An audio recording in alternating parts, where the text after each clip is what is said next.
Olá, estamos no mês de outubro, mês da conscientização com relação ao câncer de mama e é uma doença que mais afeta mulheres no nosso país. Estima-se que neste ano mais de 66 mil novos casos,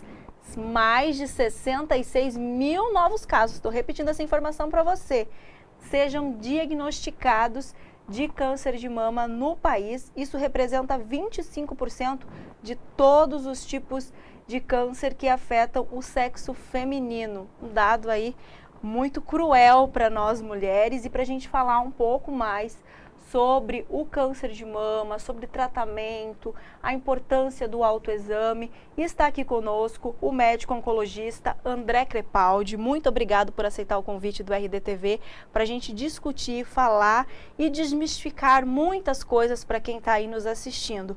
Doutor, mais de 66 mil novos casos é a estimativa aí dos dados do Instituto Nacional do Câncer, o INCA.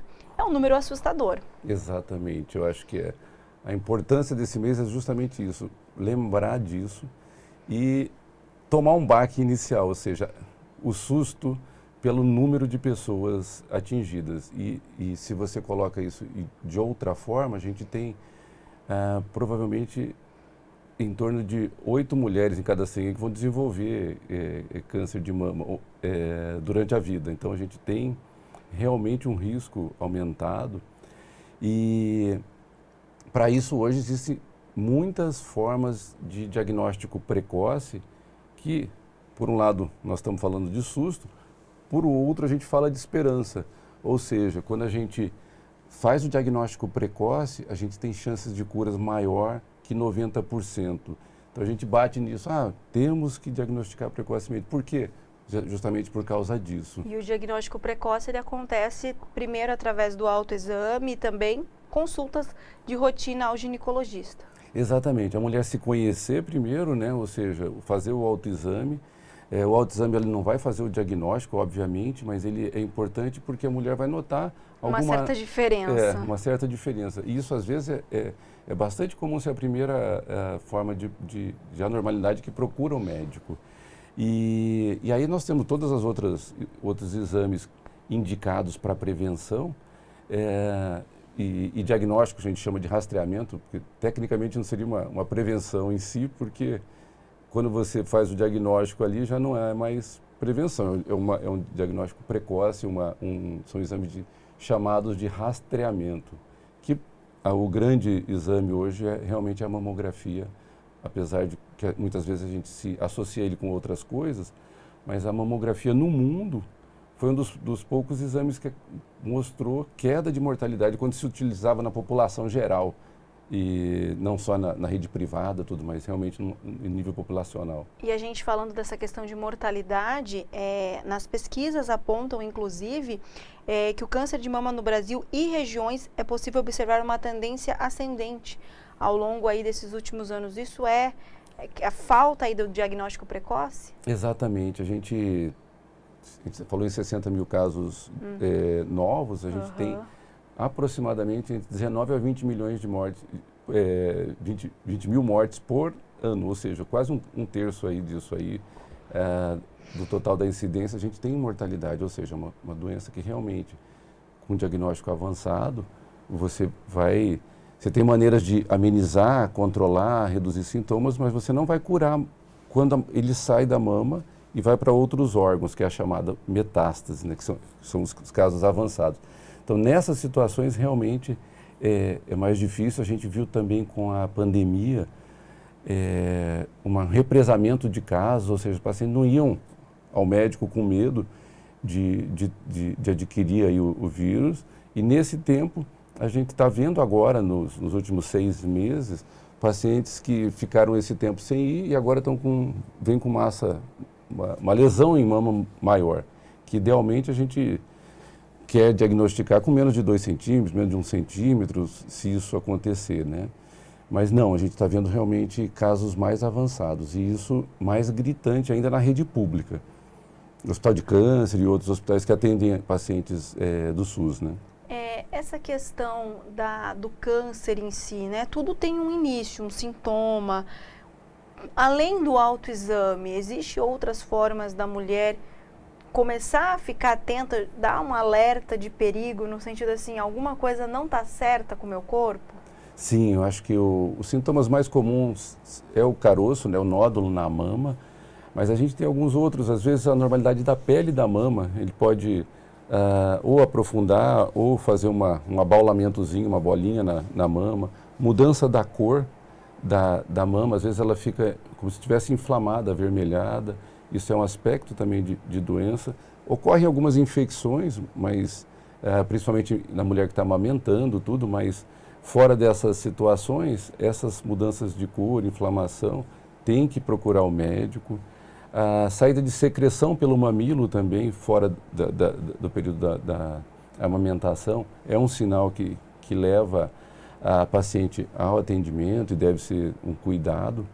E outra situação é a presença de ínguas, né, os nódulos na axila, que isso às vezes é uma manifestação inicial. Tem mulheres que têm tumores de mama que não são tão grandes, mas são diagnosticadas, por exemplo, porque começou a crescer um caroço embaixo do braço, e aí nessa situação também deve procurar um médico. Ou seja, a normalidade com o corpo deve tomar cuidado e procurar realmente... E não está só no seio também, Exatamente. Então, né? Já deixando esse alerta aí para as mulheres, para quem está nos assistindo, não está só no seio. Exatamente. E já que você falou de mulheres, lembrar também que 1% dos cânceres de mama ocorrem em homem.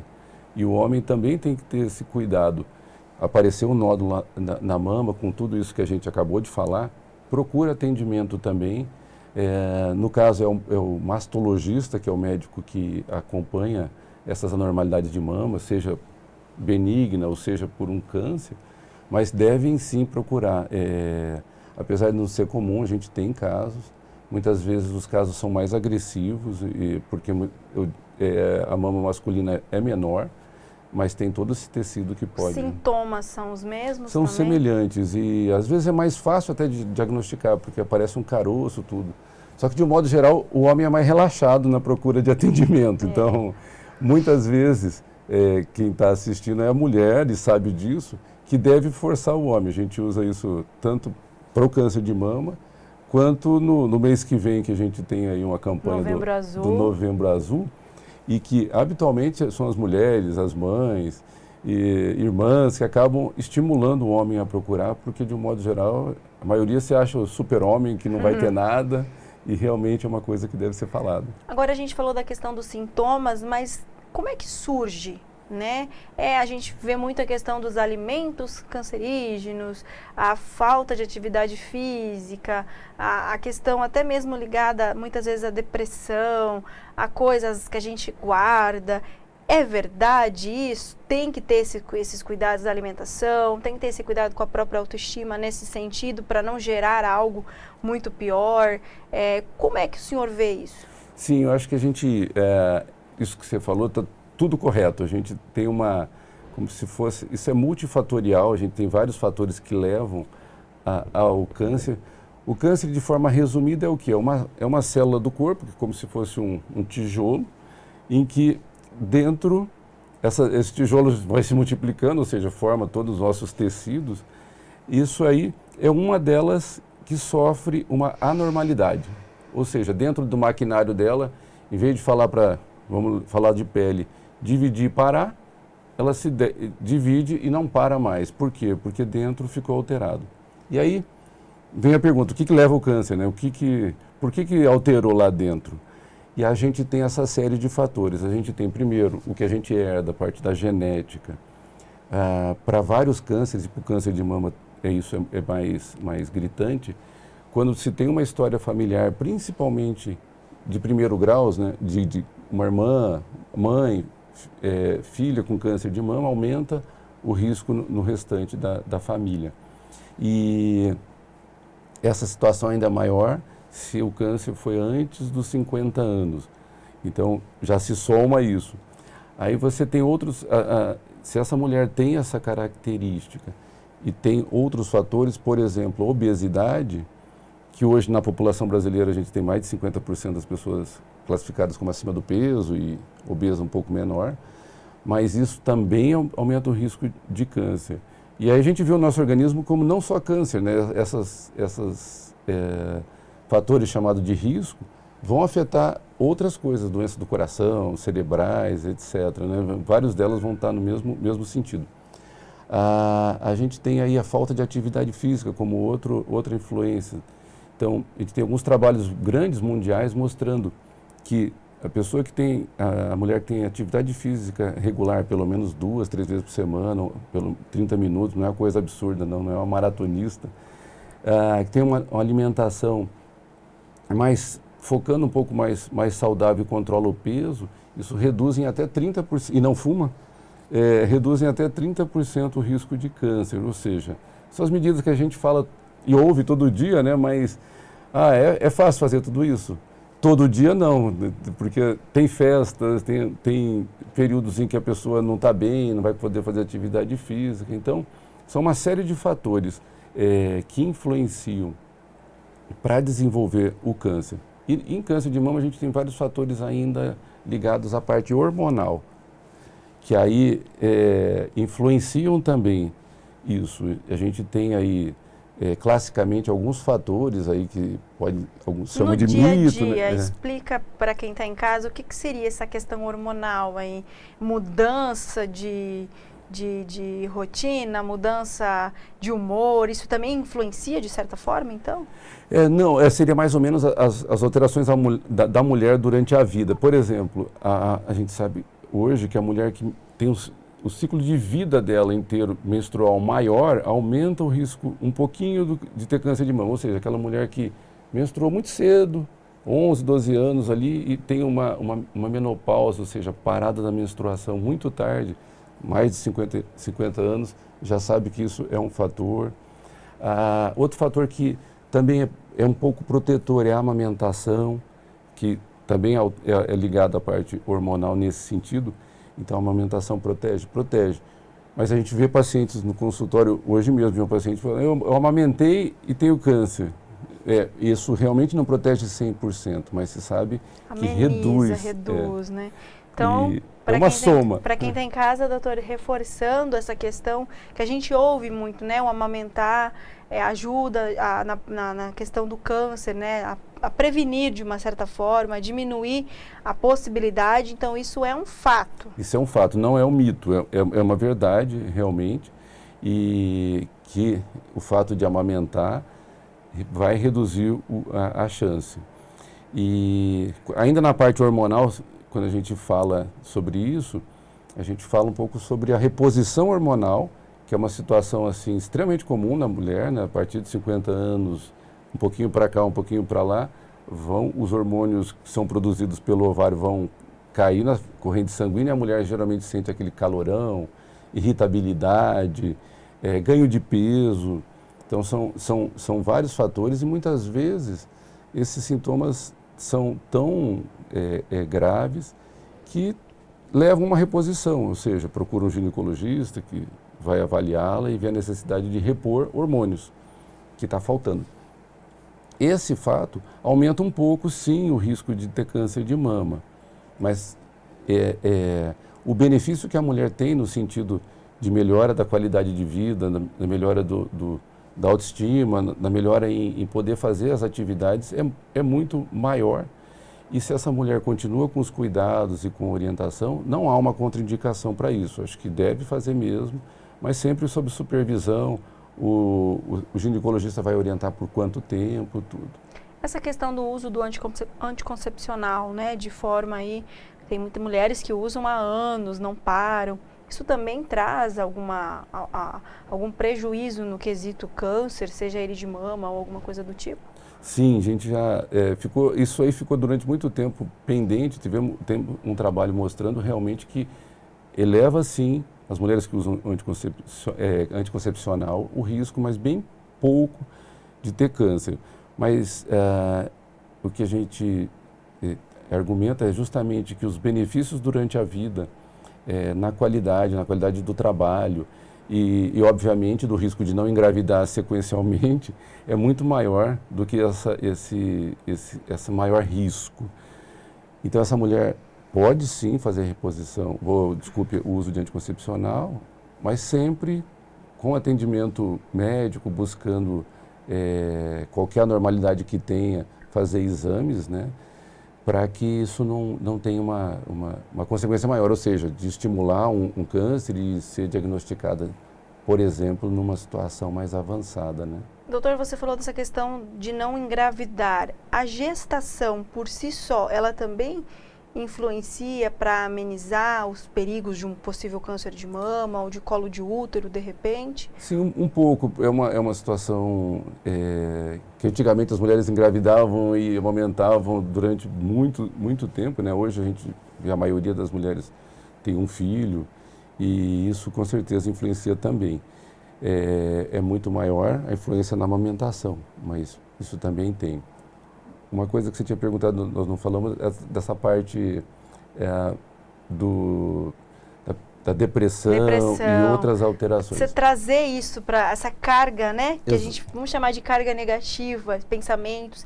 Isso tudo influencia para ficar guardado no nosso corpo e, de uma certa forma, explodir de alguma maneira? Pois é, classicamente nos livros de medicina, de oncologia, isso é tratado, não é tratado como uma forma um fator de risco, ou seja, clássico, você tem lá, uso, como a gente falou, uso de hormônio e tem isso.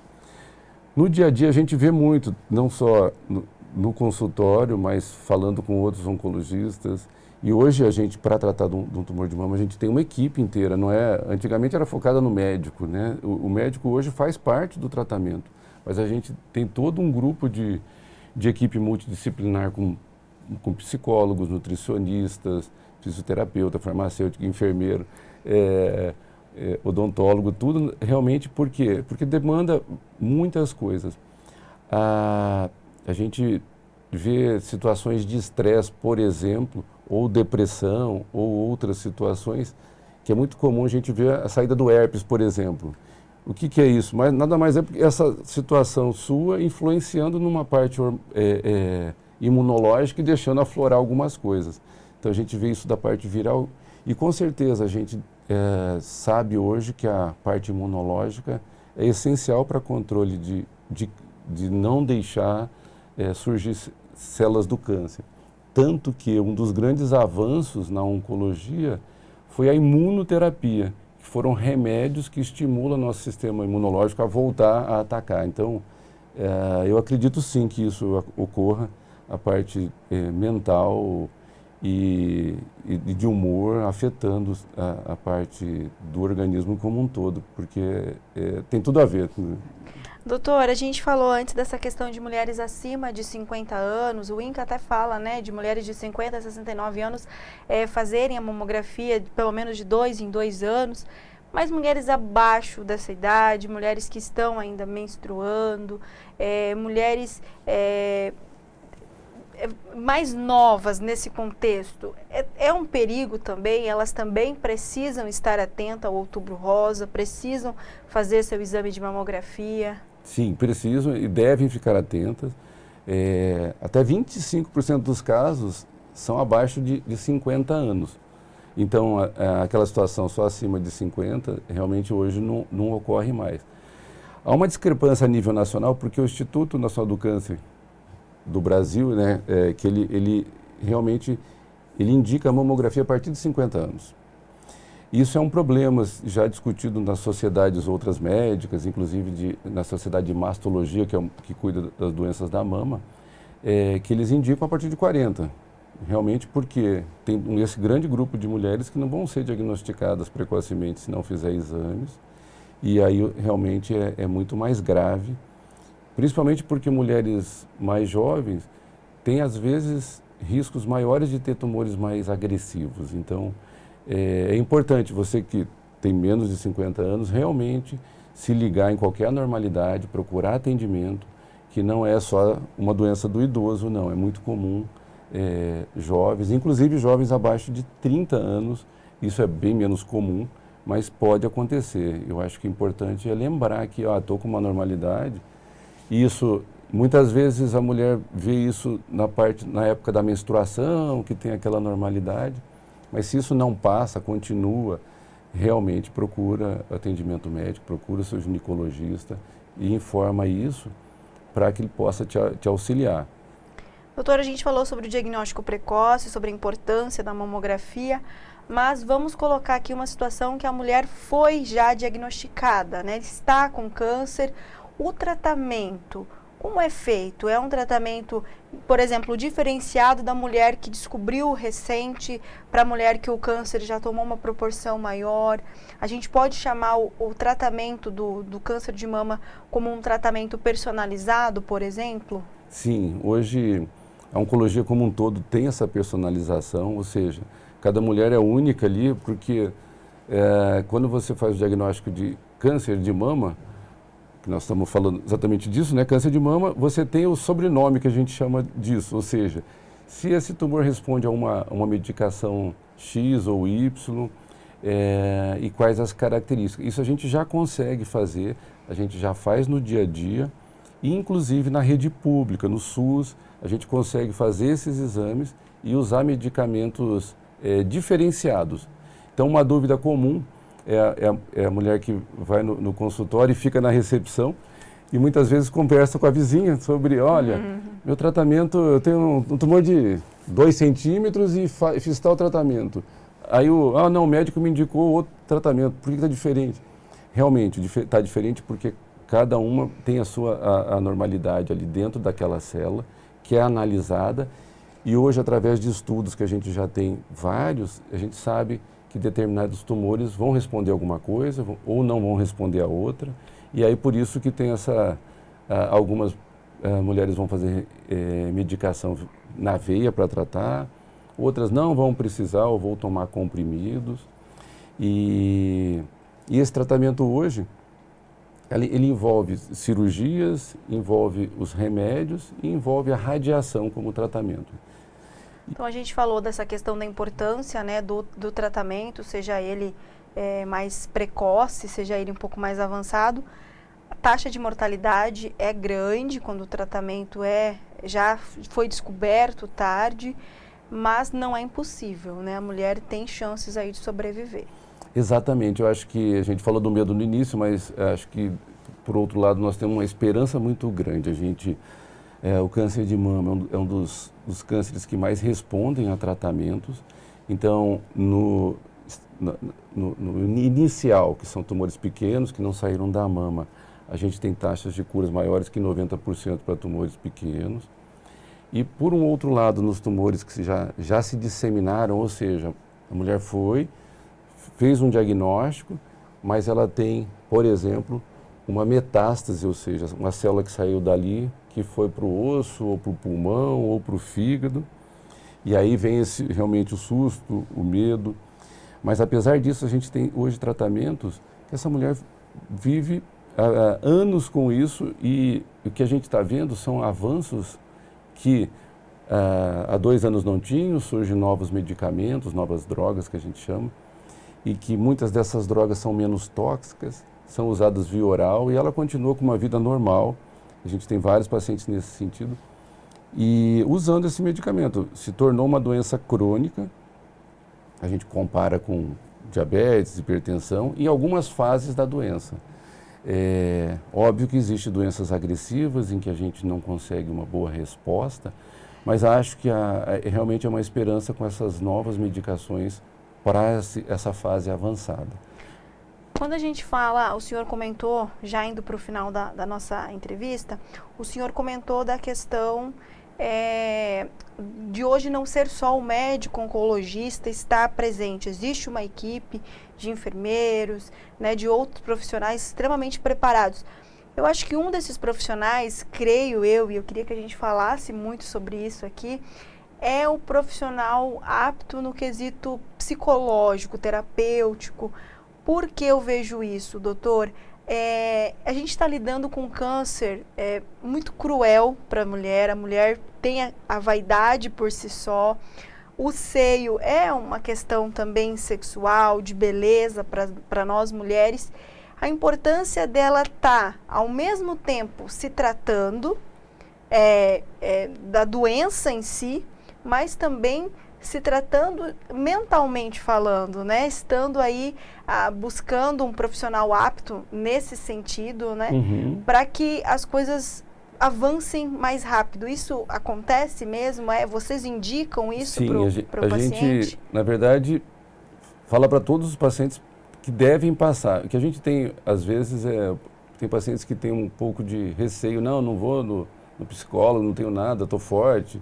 Mas, na verdade, muitas vezes, ele vai se abrir com o psicólogo, porque quando está na consulta médica, obviamente que se fala de tudo, mas acaba focando muito no diagnóstico, no tratamento, e aí para isso que a gente tem a equipe realmente, e eu acho que deve sim passar, e a gente tem hoje realmente nos centros de tratamento de câncer, tem um profissional e é indicado, e sem dúvida o paciente deve fazer e acompanhar durante o tratamento, porque vão ter altos e baixos, momentos de tristeza, de perda de força, e aí isso, junto com o tratamento do câncer, realmente fica muito pesado para a mulher e qualquer paciente em quimioterapia. Né? A gente não está falando só do seio, a gente está falando do cabelo, dos cílios, da sobrancelha, que hoje faz parte aí da mulher no quesito beleza, se cuidar, e aí de repente a quimioterapia é forte demais, radioterapia é forte, e o corpo já não aguenta, a mente já não aguenta. A importância também da família, doutor, né? Marido, filhos, pai, mãe, estar ali Sim. abraçando aquele paciente. Isso também conta bastante? Muito. Essa humanização e essa integração da família é de extrema importância, porque realmente o paciente flui melhor, ele acaba o tratamento melhor. Algumas coisas hoje na autoestima da mulher no tratamento do câncer de mama melhoraram. A gente tem hoje algumas alternativas para evitar a queda de cabelo, que é o uso de uma touca durante o tratamento, a gente tem disponível isso. Não resolve 100% dos casos, mas ameniza em muitas mulheres. E no caso da mama, os tratamentos cirúrgicos também a gente tem hoje, tanto na rede privada quanto na rede pública, as reconstruções de mama, e isso realmente melhorou bastante, tanto as técnicas como pelo lado da mulher, né? Essa aceitação, porque realmente era mutilante antes e era muito pior, acabava sempre afetando o psicológico, muitas vezes acabava tendo separações, marido e mulher nesse sentido durante o tratamento. Então, eu acho que houve uma evolução grande e uma humanização desse tratamento para que se percorra aí essa trilha de uma forma melhor, né? Doutor, para quem quer saber mais informações, ou o senhor queira destacar mais alguma informação importante, onde encontrar o senhor? Ok, eu acho que a gente falou de tudo, eu só não... Nós estamos nesse mês, lembrar das fases realmente de exames, acima de 40 anos, não esquecer de fazer a mamografia. Se quiser mais informações, pode procurar nas mídias sociais, que é @Dr. André Crepaldi, né, e também na Oncolog.